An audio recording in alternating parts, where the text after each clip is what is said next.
The shiur is dedicated Le'ilu Nishmas Rachaleya Bas Rav Chaim Tzvi. We're going to be studying a Mizmor, Perek Chavav in Tehillim. Also a Mizmor that we will, in Mitzvah Hashem, devote several shiurim to. A Mizmor that has a very clear chiastic structure. A Mizmor that once one understands the structure of this Mizmor, it will enable us to see the clear thematic elements that comprise this Mizmor. We also, in Mitzvah Hashem, will explore some ancillary issues that are relevant to this Mizmor as well. First, let's go through the nuts and bolts of the Mizmor and understand the psukim and see the overall structure. You will have Mitzvah Hashem in front of you 4 sheets. On page number 1, the structure of the Mizmor is relatively clear. On page number 2, there are some particulars in terms of the Mizmor itself that we would like to examine. On page number 3 is just the Mizmor without any schemata. And page number 4 also, you can see in the handwritten copy of the Mizmor, you have 3 boxes and 2 paragraphs without boxes, and you have an epicenter, and on the bottom there's Rashi on the first pasuk, and we will draw an analogy between Mizmor Chavav and Mizmor Kuf Mem Gimel. Certainly, in a Mizmor like this, where there is a kind of vidui, and vidui really, by definition, has 2 elements to it. On the one hand, vidui, of course, involves a person who says chatasi, avisi, pashati. An individual acknowledges wrongdoing that they've done. There's a sense of akar sachet, as the Rambam writes in Hilchos Tshuva.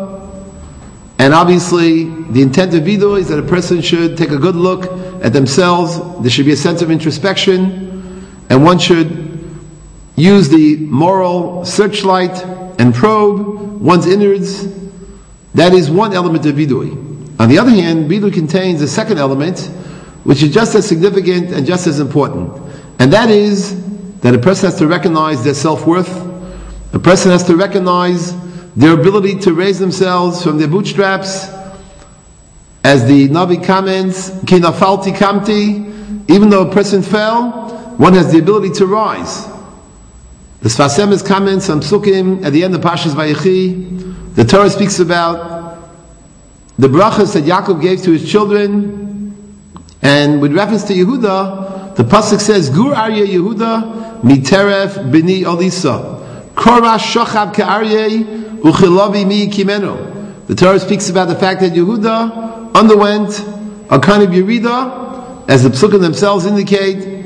We have the well-known pasuk where the Torah says, "Vayered Yehuda me'es Echav," and Rashi says he underwent a yerida. He was someone who was a melech, and we know that Malchus emanates from Yehuda. Lo yasu shevim Yehuda mecholkim ben raglav ad ki avoshila v'lo yikasamim, and yet he underwent a yerida, and yet Yehuda was able to utilize that yerida as a yerida l'tzorach aliyah. It became a yerida which spurred him on to greater heights, and that's how the Sfas Emes understands the pasuk Korash Shochav Ki'ari. He was down, as it were, Uchilavi mi kimenu, but ultimately he rose and emerged. And so this is the second element of vidui, a vidui that recognizes one's ontological worth, one's self-esteem, one's ability to raise himself to unbelievable heights. These are 2 elements of vidui. I heard from my Rebbe Rav Soloveitchik, Zechron Livracha, something very striking. He pointed out how when he grew up in Poland, the vidui was said with krechtzin. Krechtzin refers to, it was said in a fashion where people were crying. It was said almost in a kind of lamenting tone, in doleful tones, in tragic tones, a person recognizing their unfortunate and sometimes very tragic yeridos, and that was the tone that was overriding regarding vidui. when he came to Berlin, there he saw that vidui was said in a triumphant, marching kind of song attached to it, and he was puzzled. He was very struck by the rather sharp and marked discrepancy between the two types of viduyim. One vidui that had a mournful kind of dirge element attached to it, a vidui of trechtzin, of tears, of demo, shalish. And the other vidui said with almost a kind of simcha, a triumphant kind of march. How does one explain it? And of course, in classic, brisk, dialectic fashion, Rav Soloveitchik concluded there are tvei dinim. There are two aspects to vidui, and undoubtedly there are.